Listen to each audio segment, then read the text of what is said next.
Hey everyone, I appreciate you checking out this video. Let's get right into it. I got a comment on my last video from a viewer called Rob Hall who suggested the Starting Strength program. Starting Strength adopts the principles of linear progression for novice lifters. For those not sure, I'll explain what linear progression is in just a second.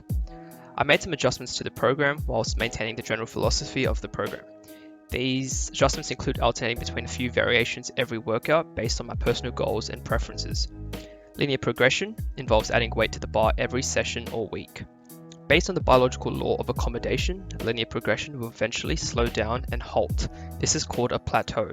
On those following a decent program, this is also considered the end of the novice phase, otherwise referred to as newbie gains.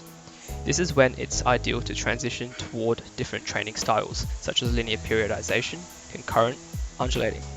This is currently relevant for me and anybody else on a novice program. I haven't seen a valid point from anyone to refute the utility of bands. The use of bands accommodate the strength curve, making the lockout more difficult. This puts more emphasis on your triceps and shoulders, which is a weakness of mine. I also haven't seen anybody refute the pause bench press.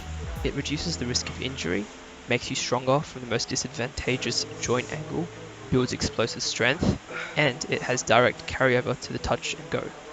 I will be alternating between these two variations. So, why have I made changes to a well-written and reputable program? Firstly, I like switching things up. I believe that the original program lacks flavor for those who are rebuilding strength. However, I know that this would be ideal for new lifters who prefer simplicity. Secondly, having variations will delay my plateau, allowing me to milk linear progression for longer.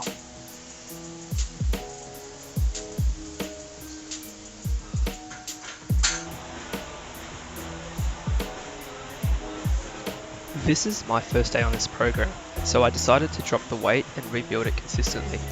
Even though I've squatted much more weight in the past, adding 5 kilograms every time I'd squat would mean I'd be squatting 90 kilos for 5 reps in a month from now. Watching the footage now, I noticed that my hips are shooting up a little too early. I also think I need to keep my chest more upright and maybe keep my feet a little further apart. Also, as you can probably tell, I had some trouble finding good angles to film from. I'd love for you to let me know what angles you think are ideal.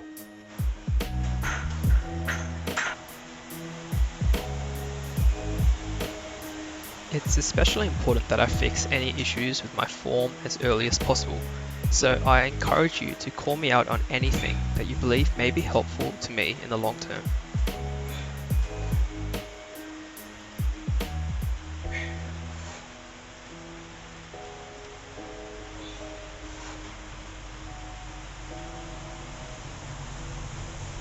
So I haven't done any variation of the deadlift for over a year, and I don't ever remember doing a sumo stance.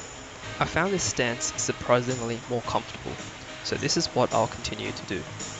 I really wanted to see how much strength I'd lost in my deadlift, so I started back at 60 kilograms and added 20 kilograms until failure.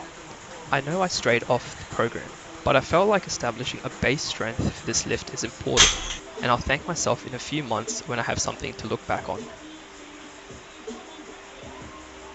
I would love to know your thoughts on this video. Please leave a like if you enjoyed this video, and please subscribe if you haven't already. If you post your own training clips, leave a comment and I'll be sure to check out your videos. I hope you all have a lovely Christmas and end the year off strong. Peace.